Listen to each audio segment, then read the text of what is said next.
నమస్తే. సామాన్యుడి చేతిలో సామాజిక అస్త్రం నెంబర్ 1 న్యూస్కి స్వాగతం. నేను రవీంద్ర. ఆంధ్రప్రదేశ్లో అంటే ప్రభుత్వం తీసుకునేటువంటి కొన్ని నిర్ణయాలు అయోమయం, గందరగోళానికి గురి చేసేటువంటి అంశాలుగా మారాయి. తాజాగా ఒక నిర్ణయం వేలాది మంది ఉద్యోగుల్లో కలవరాన్ని, కలకలాన్ని కలిగిస్తుంది. రాష్ట్ర వ్యాప్తంగా ఉన్నటువంటి పంచాయతీ కార్యదర్శుల్లో గ్రేడ్ 3 విభాగానికి సంబంధించినటువంటి ఏదైతే గ్రామ కార్యదర్శులు ఉన్నారో వారి జీతాల్లో కోత. ఇది చాలా బాధాకరమైనటువంటి విషయంగానే చూడాలి. ప్రభుత్వమే వారి విధి విధానాలు, వారి యొక్క పనితీరు అన్నిటిని బేస్ చేసుకొని పే స్కేల్ అనేది మార్పులు చేర్పులు చేసింది. ఇలాంటి సందర్భంలో 3 నెలల వ్యవధిలోనే పొరపాటు జరిగింది. దానికి సంబంధించి పే స్కేల్ అనేది మార్చడం, దానికి సంబంధించి ఒక జీవో విడుదల చేయటం, ఇదంతా కూడా అయోమయానికి గురి చేసేటువంటి అంశం. తీవ్రమైనటువంటి ఆగ్రహానికి, అసంతృప్తి, వ్యతిరేకతకు కారణమైంది. విషయం ఏంటంటే ఆంధ్రప్రదేశ్లో గ్రేడ్ 1, గ్రేడ్ 2, గ్రేడ్ 3, గ్రేడ్ 4, 5 ఇట్లా విభజించి ఆ యొక్క అంటే పంచాయతీ పాపులేషన్ దానికి సంబంధించి పంచాయతీలుగా మార్పులు చేర్పులు చేశారు. ఇలాంటి క్రమంలో ఇంకా గ్రేడ్ 4, 5 లేకుండా గ్రేడ్ 1, 2, 3 ఇలాగా క్లాసిఫికేషన్ చేశారు. దీనికి సంబంధించి జీవో 2025 నవంబర్లో రిలీజ్ చేసినటువంటి పరిస్థితి. దాన్ని సవరిస్తూ తాజాగా ఏదైతే జీవో విడుదల చేశారో దీనికి సంబంధించి గ్రేడ్ 3 పంచాయతీ కార్యదర్శులంతా తీవ్రమైనటువంటి అసహనానికి గురవుతున్నారు. దీనికి సంబంధించి మేము ప్రభుత్వంతో తాడో పేడో తేల్చుకుంటాం, ఈ రకమైనటువంటి విధానం ఏంటి, ఇలాంటి నిర్ణయాలు తీసుకోవడం ఏంటి అనేది. దీనికి సంబంధించి అసలు ఆ నవంబర్లో విడుదల చేసినటువంటి జీవోలో ఏముంది, తాజాగా విడుదల చేసినటువంటి జీవోలో ఏముంది అనేది మీకు వివరించే ప్రయత్నం చేస్తా. 4/11/2025 government of Andhra Pradesh GO MS number 91. దీనికి సంబంధించి report of the committee on the comprehensive review of the recategorisation and staffing pattern of grama panchayat submitted on 12/9/2025. దీనికి సంబంధించి అది మెయిన్గా ఇస్తూ ఆర్డర్ ఇచ్చారు. ఆర్డర్లో ఏంటంటే the remaining post of panchayat secretaries is rationalized and readjusted by merging 5 exciting grades into 3 grades, that is grade 1, grade 2, grade 3 as follows without any additional financial commitment as per the earlier instructions issued by the government in memo number 22003/2019. దీనికి సంబంధించి grade 1 అంటే వారి pay scale 44,570 నుంచి 1,27,480. అలాగే grade 3 pay scale వచ్చేసరికి 32,670 నుంచి 1,01,970. అలాగే grade 3 28,280 నుంచి 89,720. దీనికి సంబంధించి చాలా క్లియర్ కట్గా ఆ జీవోలో పొందుపరిచినటువంటి అంశం. అంటే ఇంకా వారికి ఒక రకంగా పదోన్నతి కల్పించి ఏదైతే ఎప్పటి నుంచో చేస్తున్నటువంటి పంచాయతీ కార్యదర్శులకు దానికి సంబంధించి వారిని గ్రేడ్ 4, 5లో ఉన్నటువంటి వారిని గ్రేడ్ 3కి అప్గ్రేడ్ చేశారు. దీనికి సంబంధించి చాలా కూడా ఈ నిర్ణయంతో కూటమి అధికారంలోకి వచ్చిన తర్వాత మనకు మంచి జరిగిందని భావించారు. అయితే ఇప్పుడు తాజాగా విడుదల చేసినటువంటి జీవోలో ఒక షాకింగ్ విషయం. దానికి సంబంధించి ఏం చేయాలో తెలియనటువంటి పరిస్థితుల్లో వారున్నారు. తాజాగా జీవో ఏంటనేది మనం చూస్తున్నాం. డేటెడ్ 06/4/2026 అంటే ఏప్రిల్ 6వ తేదీ తాజాగా ఇచ్చినటువంటి నెంబర్ జీఓఎంఎస్ నెంబర్ 60 ఆర్డర్ అని చెప్పి ఎర్రట ERRATA అంటే దీనికి సంబంధించి సెర్చ్ చేస్తే పొరపాటు అనేది వచ్చింది మనకి.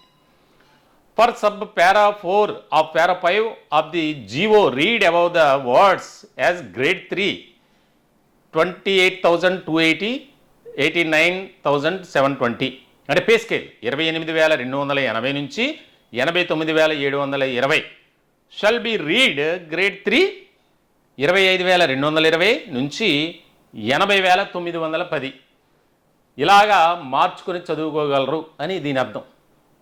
మరి ఏ రకమైనటువంటి పరిస్థితులు ఉన్నాయనేది అర్థమవుతుంది. The commissioner of Panchayati Raj and rural development Tadepalli is requested to take immediate necessary action in the matter. Shashi Bhushan Kumar, special chief secretary to government. అంటే ఇక్కడ అధికారులు కానీ పాలకుల నిర్ణయం ఏ రకంగా ఉంది అంటే దాదాపుగా పే స్కేల్లో 3,000కు పైగా తేడా వచ్చింది. దీనికి సంబంధించి 3 నెలల వ్యవధిలో ఏదైనా సరే తప్పు జరిగింది అంటే దానికి సంబంధించి సవరించుకోవచ్చు వెంటనే. ఎప్పుడు రిలీజ్ చేశారు? ఆ జీవో వచ్చేసి నవంబర్లో 4/11/2025లో జీవో ఇచ్చారు. దీనికి సంబంధించి ఇలాగా ఇక నుంచి 5 కేటగిరీల్లో పంచాయతీలు ఉండవు. దానికి సంబంధించి అప్గ్రేడ్ చేశాం కాబట్టి గ్రేడ్ 1, గ్రేడ్ 2, గ్రేడ్ 3 అని చెప్తూనే మళ్ళీ తాజాగా ఇచ్చినటువంటి జీవోలో దానికి సంబంధించి మరి గ్రేడ్ 1, గ్రేడ్ 2 బాగానే ఉంది అంతా. గ్రేడ్ 3 మాత్రమే గ్రేడ్ 3 దాని కింద వచ్చేటువంటి పంచాయతీ కార్యదర్శులు ఎవరైతే ఉన్నారో వారికే ఇక్కడ శాలరీ అనేది పే స్కేల్ అనేది మార్పులు చేర్పులు జరిగాయి. దీనికి సంబంధించి అంటే 28,280 నుంచి 89,720 ఇది పే స్కేల్ గ్రేడ్ 3 పంచాయతీ కార్యదర్శి. దానికి సంబంధించి మార్చిన దాంట్లో 25,220 నుంచి 80,910. చూడండి, అంటే ప్రభుత్వం తీసుకున్నటువంటి ఈ నిర్ణయం పట్ల తీవ్రమైనటువంటి అసంతృప్తి, వ్యతిరేకత వ్యక్తమవుతుంది. ప్రభుత్వం ఒక జీవో విడుదల చేసే ముందు అన్నీ ఆలోచించి చేయాలి. దానికి సంబంధించి ఎప్పటి నుంచో ఈ గ్రేడ్ 3 కింద వచ్చేటువంటి వారి యొక్క విద్యార్హతలను పెంచుకోవడం, ఎప్పటి నుంచో వారు కింది స్థాయిలో పనిచేయటం, దీనికి సంబంధించి ప్రభుత్వం ఒక సానుకూలమైనటువంటి నిర్ణయం తీసుకుంది. దానికి సంబంధించి మరి దాన్ని అమలుపరచాలి. పొరపాటు జరిగింది, ఇది కాదు, దీనికి సంబంధించి ఈ పే స్కేల్ కింద మీరు దాన్ని మార్చుకొని సవరించాలి, అందుకు మేము దీనికి సంబంధించి జీవో ఇస్తున్నామని మళ్ళీ ప్రభుత్వం జీవో నెంబర్ 60ని విడుదల చేశారు. మరి దీన్ని ఏమనాలి? దీనికి సంబంధించి తీవ్రమైనటువంటి అసంతృప్తి వ్యక్తమవుతుంది. త్వరలోనే ప్రభుత్వంతో మేము తాడో పేడో తేల్చుకుంటాం, ఈ రకమైనటువంటి విధానంతో నిర్ణయాలు తీసుకోవడం ఏంటి కూటమి ప్రభుత్వం అనేది వారు వ్యక్తపరుస్తున్నటువంటి అంశం. దీనికి సంబంధించి కొంతమంది ఈ గ్రేడ్ 3 కింద వచ్చేటువంటి సెక్రటరీలు ఎవరైతే ఉన్నారో వారు కూడా చాలా అసహనాన్ని వ్యక్తం చేస్తున్నటువంటి పరిస్థితి. వారితో మాట్లాడే ప్రయత్నం చేద్దాం. ఏ విధంగా ఉండబోతుంది, ఎందుకు ప్రభుత్వం ఈ విధమైనటువంటి నిర్ణయం తీసుకోవడానికి గల కారణాలు ఏంటి అనేది వారితో మాట్లాడే ప్రయత్నం చేద్దాం. హలో సార్, నమస్తే. సార్, ఈ గ్రేడ్ 3 పంచాయతీ సెక్రటరీ సంబంధించి తాజాగా ప్రభుత్వం తీసుకున్నటువంటి నిర్ణయం అంటే జీవో ఒకటి రిలీజ్ చేసిందే తాజాగా, జీవో ఎంఎస్ నెంబర్ 60. ఏంటి సార్ ఇది? మళ్ళీ పే స్కేల్ని సవరించింది. దీనికి సంబంధించి మీరు కూడా గ్రేడ్ 3 పంచాయతీ సెక్రటరీ కదా, అసలు ఎందుకు ఇలా నిర్ణయం తీసుకుంది అనుకుంటున్నారు? అదే మీకు క్లియర్ గా వివరంగా చెప్తాను సార్. చెప్పండి. మనకేంటంటే ఈ తగ్గించడం వల్ల ఏంటంటే వాళ్ళకి గవర్నమెంట్ కి తాత్కాలికంగా కొంచెం ఫైనాన్షియల్ ఇష్యూస్ తగ్గిన ఫ్యూచర్ లో ఈ గ్రేడ్ పీడిఓ గ్రేడ్ 3 స్కేల్ లో ఉన్న వాళ్ళకి భారీగా నష్టాలు ఉన్నాయి. దగ్గరగా బేసిక్ పే కంప్లీట్ గా తగ్గించేశారు. దానివల్ల ప్రతి సంవత్సరం మనకి 3% ఇంక్రిమెంట్ తగ్గిపోతుంది. మనకి పాత స్కేల్ ప్రకారం మనకు వచ్చే ఇంక్రిమెంట్ కి దీనికి 90 రూపాయలు తేడా. అది కాక ఒకవేళ మనం ప్రమోషన్ లో ముందుకు జరగాలి అనుకున్నా మనకి తొందరగా వెసులుబాటు ఉండదు. మనకి ఇప్పుడు మన ప్రమోషన్ ఈ ప్రమోషన్ వచ్చినా కానీ మనకి అయితే 2 ఇంక్రిమెంట్లు ఇస్తారు. స్కేల్ అయితే అలాగే ఉంటది కదా సార్. దాని గురించి ఆ జీవో వల్ల దగ్గరగా డైరెక్ట్ గా 850 మంది అంటే 8,500 మంది 9,000 మంది సెక్రటరీ సఫర్ అవుతున్నారు. ఇండైరెక్ట్ గా వాళ్ళ మీద డిపెండ్ అయిన దగ్గరగా 10,000 కుటుంబాలు సఫర్ అవుతుంది. అంటే ఇప్పుడు రాంబాబు గారు, ఈ గ్రేడ్ 3 పంచాయతీ కార్యదర్శులు 8,000 మంది ఉన్నారా? 8,000 మంది ఉన్నారు సార్. ఓకే, మరి ప్రభుత్వం ఎందుకు ఇలాగా అంటే నవంబర్లో ఒక జీవో ఇచ్చింది, జీవో ప్రకారం ప్రభుత్వమే దానికి సంబంధించి ఇలా మేము సవరించాం, వారి పే స్కేల్ పెంచుతున్నాం అని చెప్పి జీవోలో పొందుపరిచారు. మరి తాజాగా ఇచ్చినటువంటి జీవోలో మళ్ళీ దాన్ని మేము పే స్కేల్ తగ్గిస్తున్నాం, పొరపాటు జరిగిందని సవరణ జీవో మళ్ళీ రిలీజ్ చేయటం. అంటే మాకు ఇక్కడ ఏంటంటే మిగిలిన 2 గ్రేడ్లకి చిన్న స్కేల్ వల్ల గవర్నమెంట్ కి ఎటువంటి ఇబ్బంది లేనప్పుడు ఓన్లీ కేవలం ఈ పీటీఓ గ్రేడ్ 3 వాళ్ళకి ఇచ్చిన స్కేల్ వల్ల గవర్నమెంట్ వచ్చిన ఇబ్బంది ఏంటో మాకు అర్థం కావట్లేదు. దానివల్ల అయితే చాలా సఫర్ అవుతున్నారు మానసికంగా. ఇప్పటికే పని ఒత్తిడి, ప్రతి దానికి సెక్రటరీ చిన్న పెద్ద తేడా లేకుండా అందరూ కష్టపడుతున్నారు. మొన్నటి వరకు ఇంటి పనులు, ఆ తర్వాత వచ్చే ప్రతి టాస్క్లు, రాబోయే టాస్క్లు, ప్రతి పని సెక్రటరీతోనే ఇంటర్లింక్ అయి ఉంది. ప్రతి పనికి సెక్రటరీ బాధ్యులు ఆయనే చేసుకుంటూ ముందుకెళ్ళాలి. అలాగా ప్రతి గ్రౌండ్ లెవెల్లో ప్రజలకి మంచి జరగాలన్నా లేదా చెడు జరగాలన్నా సెక్రటరీ పాత్ర అన్నది ఎక్కువ ఉంది. అంటే డైరెక్ట్ గా జనాలతో కాంటాక్ట్ అయ్యే పర్సన్స్ ఎవరైనా ఉన్నారు గ్రౌండ్ లెవెల్ స్టాఫ్ లో అంటే రెవెన్యూ, పంచాయతీరాజ్, ఈ 2 డిపార్ట్మెంట్ ఉద్యోగుల మీద అనివారం విపరీతంగా ఉంది. విపరీతంగా ఎంత విపరీతంగా ఉన్నా గవర్నమెంట్ కి చెడ్డ పేరు రాకుండా, పై అధికారులకు చెడ్డ పేరు రాకుండా మా శక్తికి మించి కృషి చేస్తున్నాం. అలాంటప్పుడు మా కోసం ఇంకొంచెం ఆలోచించి మాకు కనీసం ఈ ఆర్థిక భద్రత అయినా వాళ్ళకి కల్పించి కొంచెం పాత స్కేల్ ఇంప్లిమెంట్ చేస్తే మనకేంటంటే వాళ్ళు స్కేల్ ఇచ్చినా అది వెంటనే ఇంప్లిమెంట్ అయిపోదు, పిఆర్సీ లోనే ఇంప్లిమెంట్ అవుతుంది. సో పిఆర్సీ ఇచ్చేదాకా కూడా ఆర్థిక పరంగా వాళ్ళకి ఎటువంటి ఇబ్బంది లేదు. అలాగా ఉన్నప్పుడు కావాలని స్కేల్ ఎందుకు తగ్గించేస్తున్నారు, ఎందుకు తగ్గించారు, అక్కడ జరిగిన రాజకీయాలు ఏంటో మనకి తెలియదు. దానివల్ల అయితే చాలా సఫర్ అవుతున్నారు, మెంటల్ గా స్ట్రెస్సింగ్ అవుతున్నారు చాలా మంది. అసలు ఉద్యోగం ఏంటిది, దేని వల్ల అసలుకి ఎలా జరుగుతుంది, మనం కనీసం ఎంత కష్టపడి చేస్తున్నాం, కనీసం సరైన పే స్కేల్ లేక, సరైన జీతాలు లేక, గ్రౌండ్ లెవెల్ లో ఎక్కడెక్కడో దూర ప్రాంతాల నుంచి ప్రతి పర్సన్ వాళ్ళ నేటివ్ ప్లేస్ నుంచి 50-60 కిలోమీటర్స్ దూరంలోనే ఉద్యోగం చేస్తున్నారు. ఎందుకంటే నేటివ్ మండలం, వర్కింగ్ మండలం పోస్టింగ్ ఇవ్వలేదు. ఈ అరకొర జీతాలతో ఈ ట్రావెలింగ్ గానీ, ఈ గత ఇంటి పన్నులు, ఈ స్పెషల్ డ్రైవ్స్, ఈ ఆన్లైన్ విధానం వల్ల సెక్రటరీస్ దగ్గర స్టేట్ వైడ్ గా 20 మంది చనిపోయారు. యాక్సిడెంట్లు అవటం ఏంటి, హార్ట్ అటాక్లు రావటం ఏంటి, వాళ్ళు వర్క్ ప్రెజర్ తో బ్రెయిన్ డెడ్ అవటం ఏంటి, రకరకాలుగా. ఏంటంటే పని ఎలాగో చేస్తున్నాం, దానికి తగ్గ ప్రతిఫలం కూడా మాకు ఇస్తారు కదా, ఖచ్చితంగా ఉండాలి. 8,000 మంది సెక్రటరీలు బాగా వర్ణనాతీతంగా ఉంది.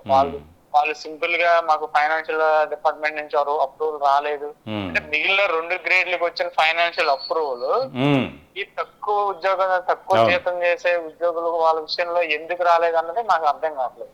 నిజంగా దారుణమైనటువంటి విషయం. ఫైనాన్షియల్ అప్రూవల్ అన్నది ఉంటే అందరికీ ఉండాలి, గ్రేడ్లకు ఉండాలి. ఇది వెంటనే ఇంప్లిమెంట్ అయ్యి వెంటనే మాకు ఆ జీతం పడిపోదు కాబట్టి, టిఆర్సీ ఇచ్చినప్పటి నుంచి అమలు అవుద్ది కాబట్టి దాని మీద కొంచెం ప్రభుత్వం పునరాలోచించి మా బాధని, మా కుటుంబాల బాధని అర్థం చేసుకుని మార్క్ స్కేల్ పునరుద్ధరించి మమ్మల్ని ఆదుకోవాలని. అలా లేని పక్షంలో మేము మండల ఆఫీసుల్లో రిప్రజెంటేషన్ ఇవ్వటం, తర్వాత డివిజనల్ ఆఫీసుల్లో రిప్రజెంటేషన్ ఇవ్వటం, డిపిఓస్ లో రిప్రజెంటేషన్, అవసరమైతే కలెక్టరేట్ కూడా ధర్నాలు చేద్దామని చెప్పి ప్రస్తుతం ప్రాథమికంగా నిర్ణయించుకున్నాం. ముందు స్టేట్ లో ఉన్న, రాష్ట్రంలో ఉన్న నాయకులందరితో కన్సల్ట్ చేసి కమ్యూనికేట్ అయ్యి ఏం చేయాలి, ఇది ఎలా ముందుకెళ్ళాలి, మాకు జరిగిన అన్యాయాన్ని గవర్నమెంట్ కి ఏ విధంగా తెలియజేయాలి, అది శాంతియుతంగా మా బాధను తెలియజేసుకుని మా హక్కులకి మాకు రావాల్సిన పే స్కేల్ చట్టబద్ధంగా మాకు రావాల్సిన పే స్కేల్ మేము సాధించుకోవడానికి ప్రణాళికలు వేస్తాం. ఖచ్చితంగా రాంబాబు గారు, మీకు జరిగింది అన్యాయం. ఎందుకంటే ప్రభుత్వం పునరాలోచించుకోవాలి. ఏదైతే ఇచ్చినటువంటి 3 నెలల లోపే ఈ సవరణ కింద మళ్ళీ వేరే జీవో ఇవ్వటం, దాంట్లో పే స్కేల్ తగ్గిస్తున్నామని చెప్పడం, మీరు అడిగినట్లు గ్రేడ్ 1 పంచాయతీ సెక్రటరీస్కి, గ్రేడ్ 2 పంచాయతీ సెక్రటరీస్కి లేనటువంటి ఆర్థికపరమైనటువంటి ఇబ్బందులు మీకే ఎందుకు అనేది ఇక్కడ ప్రశ్న. ఖచ్చితంగా సామాన్యుడి చేతుల సామాజిక స్తరం నెంబర్ 1 న్యూస్ మీ తరఫున మేము నిలబడతాం సార్. ఎందుకనంటే ఇప్పటికే ఈ ఉద్యోగులు కానీ, రిటైర్డ్ ఎంప్లాయీస్ కానీ, కాంట్రాక్ట్ ఎంప్లాయీస్ తరఫున మేము ఫైట్ చేస్తున్నాం. మీకు జరిగినటువంటి అన్యాయంపై కూడా మేము ఒక స్టాండ్ తీసుకొని ప్రభుత్వం దృష్టికి తీసుకువెళ్ళి మీ తరపున వాయిస్గా మేము కూడా వారిని ప్రాధాయపడే అవకాశాలు మేము కల్పించుకొని దానికి సంబంధించి ముందుకు వెళ్తామని తెలియజేస్తున్నాం. ఖచ్చితంగా ప్రభుత్వం ఆలోచన చేయాలి. దీనికి సంబంధించి మరి కూటమి పెద్దలు పునరాలోచించుకొని జీవోని వెనక్కి తీసుకొని పాత పే స్కేల్ ఏదైతే ఉందో సవరించినటువంటి విధి కాకుండా దాన్నే ఇంప్లిమెంట్ చేయాలని మేము కూడా కోరుకుంటున్నాం. రాంబాబు గారు, థ్యాంక్ యూ. అదండి పరిస్థితి. అంటే దాదాపుగా 8,000 మంది ఉన్నారు. మరి గ్రేడ్ 1, గ్రేడ్ 2 వారికి లేనటువంటి ఈ యొక్క ఫైనాన్షియల్ ప్రాబ్లమ్స్ గ్రేడ్ 3 అంటే వారికన్నా కింద స్థాయి పని భారం, అధికారులు ఒత్తిళ్ళు, అలాగే వేధింపులు. ప్రధానంగా అంటే చిన్న పంచాయతీల్లో కార్యదర్శులుగా చేసేటువంటి వారు గ్రేడ్ 3 ప్రమోషన్లు ఇచ్చారు, అంతవరకు బాగానే ఉంది. ప్రమోషన్ ఇచ్చిన తర్వాత ఖచ్చితంగా వారి పే స్కేల్ అనేది మారాలి. ఎంతో సంబరపడిపోయారు, ప్రభుత్వానికి ప్రత్యేకమైనటువంటి కృతజ్ఞతలు తెలియజేశారు. ఎప్పుడంటే ఆ యొక్క పాత జీవో, దానికి సంబంధించి జీవో నెంబర్ 91/04/11/2025 అంటే నవంబర్ 4వ తేదీన ఇచ్చినటువంటి జీవో అది. ఆ జీవోలో చాలా క్లియర్ కట్గా మరి చెప్పారు, the remaining post panchayat secretaries is rationalized and readjusted by merging 5 exciting grades into 3 grades, that is grade 1, grade 2, grade 3. Grade 3కి సంబంధించి 28,280 నుంచి 89,720 పే స్కేల్ వరకు. దాన్ని పొరపాటు జరిగిందని చెప్పి 6/4/2026న జీవో నెంబర్ 60 ప్రకారం మరొకసారి దానికి ఇచ్చారు. 28,280 కాదు, 25,220 పే స్కేలు నుంచి 80,910. మరి దీనికి సంబంధించి ప్రభుత్వం సానుకూలమైనటువంటి విధానంతో ఆలోచన చేసి ఒక నిర్ణయం తీసుకోవాలి దీనికి సంబంధించి. ఎందుకనంటే ఈ యొక్క డిపార్ట్మెంట్ చూసేటువంటి మంత్రి డిప్యూటీ సీఎం పవన్ కళ్యాణ్ గారు దానికి సంబంధించి ఖచ్చితంగా పునరాలోచించుకోవాలి కూటమి పెద్దలు. లేదంటే 8,000 మంది వారు చిన్న స్థాయి ఉద్యోగులు, వారిపై ఆధారపడినటువంటి ఫ్యామిలీ మెంబర్స్ ఒక్కసారిగా ఉలిక్కిపాటుకు గురవుతున్నటువంటి పరిస్థితి. కాబట్టి మేము కూడా సామాన్యుడి చేతిలో సామాజిక అస్త్రం నెంబర్ 1 న్యూస్ తరపున ప్రభుత్వాన్ని మేము కోరుతున్నాం, వారిని ప్రాధేయపడుతున్నాం. ఈ విషయంలో ఇచ్చినటువంటి జీవోని వెనక్కి తీసుకొని పాత పే స్కేల్ ఏదైతే నవంబర్లో ఇచ్చినటువంటి జీవోలో పొందుపరిచారో అదే అమలు చేయాలని మేము కూడా కోరుతున్నాం. దీనికి సంబంధించి మీ యొక్క అభిప్రాయాలను కామెంట్ రూపంలో తెలియజేయండి. దయచేసి మా ఛానల్ని సబ్స్క్రైబ్ చేసుకోండి. Thank you.